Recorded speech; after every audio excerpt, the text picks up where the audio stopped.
mandatarios suramericanos para entregarles la versión colombiana de los hechos que han generado la más reciente crisis con Venezuela. Después de la gira se sabrá si esta ofensiva diplomática sin precedentes en el área le da resultado o si pesan más las influencias, el verbo y la chequera de Hugo Chávez. Pero mientras eso pasa, hay que dar cabida al análisis. Y qué mejor que contar con un hombre que todos los días habla y escribe sobre lo que pasa en el continente americano. El prestigioso periodista Andrés Oppenheimer, comentarista de CNN y de medios impresos en distintos países. Es una voz muy escuchada y muy respetada porque además de opinar, investiga y entrevista. Andrés vino invitado por la firma de bolsa más antigua de Colombia, Asesorías e Inversiones, que está celebrando sus 80 años con una actividad académica. Allí le dijo a María Emma Mejía que la era del chavismo está llegando a su fin. María Emma Mejía entra al radar. Bueno, Andrés Oppenheimer no hay que presentarlo a usted mucho porque nos conoce muy bien y en esta tierra lo conocemos muy bien. Gracias por venir a Colombia. No, gracias por invitarme. Hablando precisamente de este país, la encrucijada que atraviesa Colombia, donde hasta nuestros propios amigos nos están dejando solos como Brasil o como Estados Unidos, ¿cómo se ve eso desde su óptica en Estados Unidos, CNN, Miami Herald? ¿Cómo lo está viendo usted?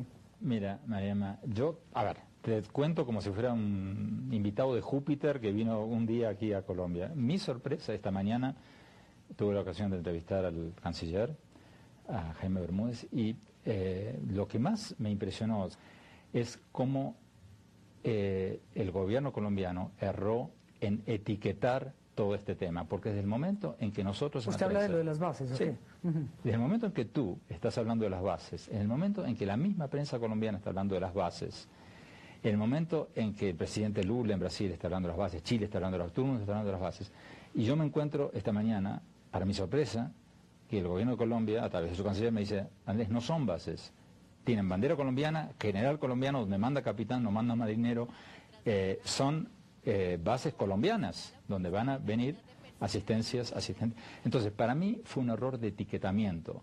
Tendrían que llamarlo de otra manera, no sé, tiempo compartido, hospedaje, un acuerdo de intercambio militar. O sea, la diplomacia colombiana falló al presentar al mundo entero y del propio país que se derivó en un problema serísimo en el continente. Mira, me fijé en el acuerdo, me dieron el comunicado oficial. El nombre de ese acuerdo son 17 palabras.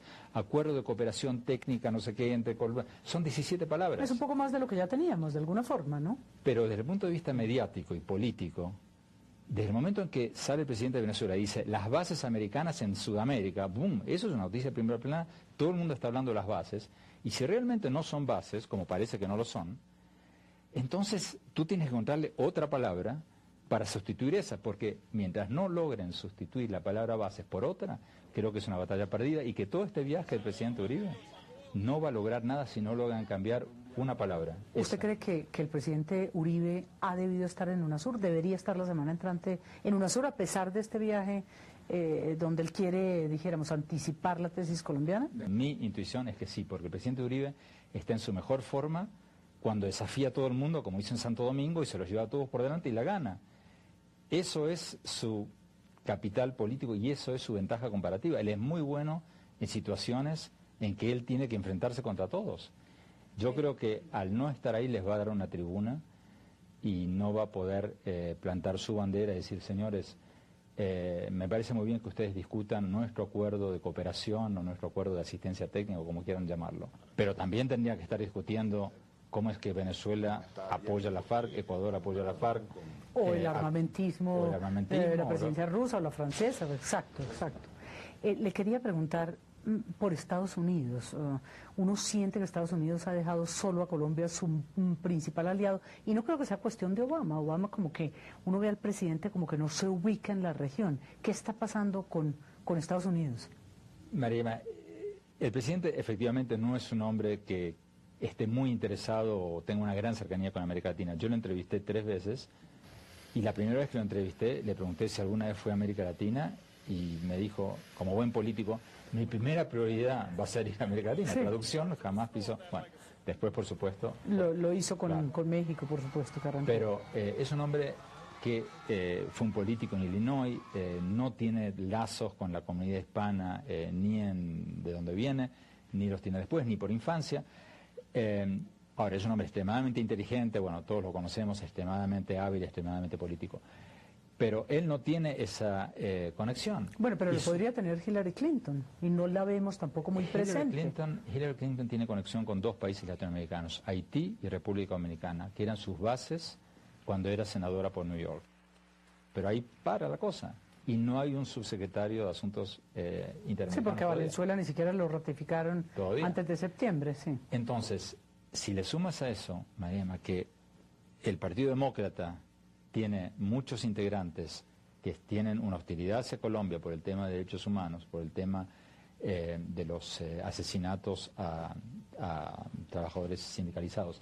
Y si le sumas a eso que el presidente Obama necesita hasta el último voto de su Partido Demócrata para aprobar la reforma de salud, para lograr que... O sea, no contemos con él, mejor dicho, no, ¿cree usted por el momento? No, yo creo que sí, pero en este momento, en que necesita hasta el último voto de su partido para aprobar estas reformas, que son cruciales para su presidencia, él no quiere introducir un tema divisorio dentro de su propio partido, como el Tratado de Libre Comercio con Colombia, que le pueda restar votos de su propio partido para estas otras reformas que necesita.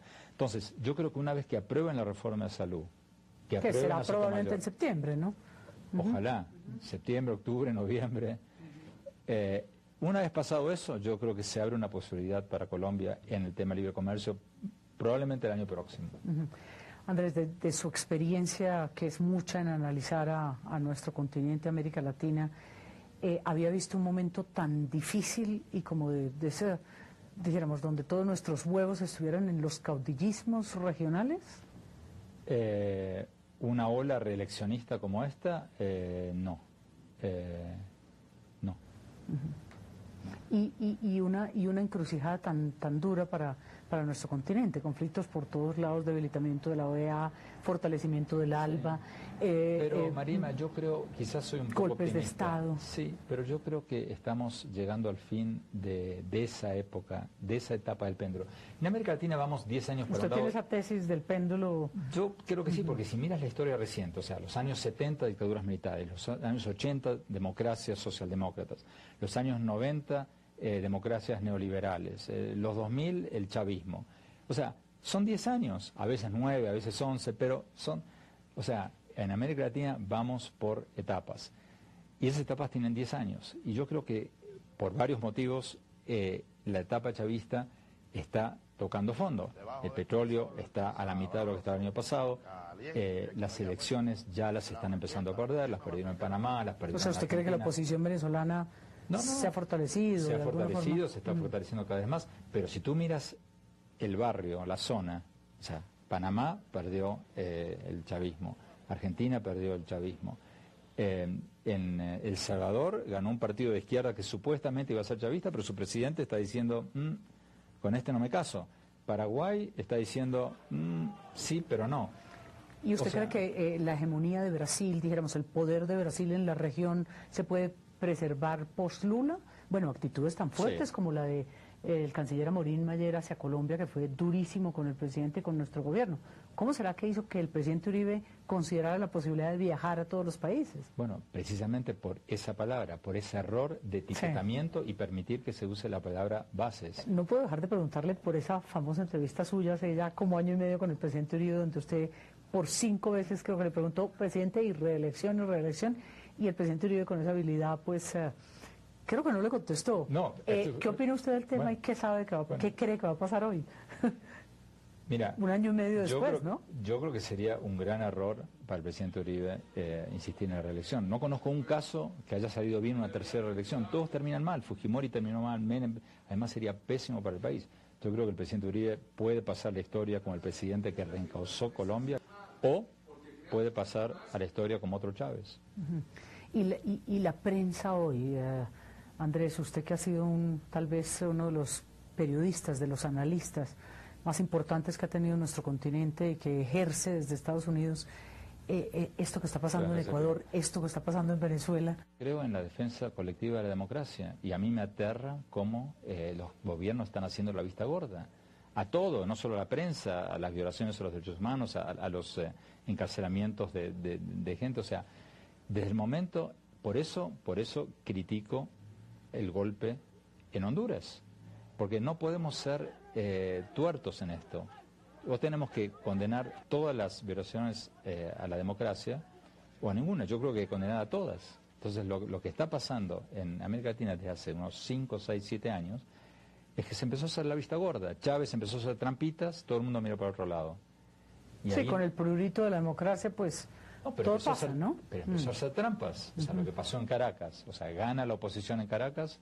Al día siguiente el gobierno crea un superalcalde de Caracas, le quita todo el presupuesto a Caracas. Bueno, ahí tendría que haber... Eso es un poco lo que le preguntaba al secretario general de la OEA en una entrevista que le hice hace poco. Que esa, ni hablemos del capítulo de la OEA, porque también la tenemos muy debilitada, ese multilateralismo que en América Latina funcionó también se nos acabó, ¿no? Es que se acabó por culpa de los países latinoamericanos que están haciendo la vista gorda y por un ex gobierno norteamericano que no tenía autoridad moral para hablar de democracia cuando estaba torturando gente en Irak.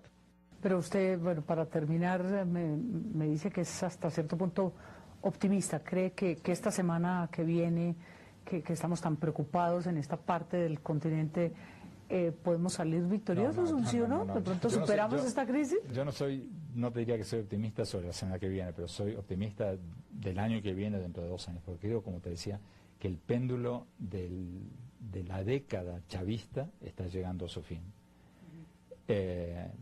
Por los motivos que te decía, por el petróleo, por el cansancio político, por una serie de factores, por Obama en Estados Unidos, que es más popular que el propio Chávez dentro de Venezuela. O sea, hay muchos factores que se combinan para pensar que esta pesadilla de esta década, que lamentablemente ha sido una enorme oportunidad desperdiciada, han sido los mejores años económicos para muchos países.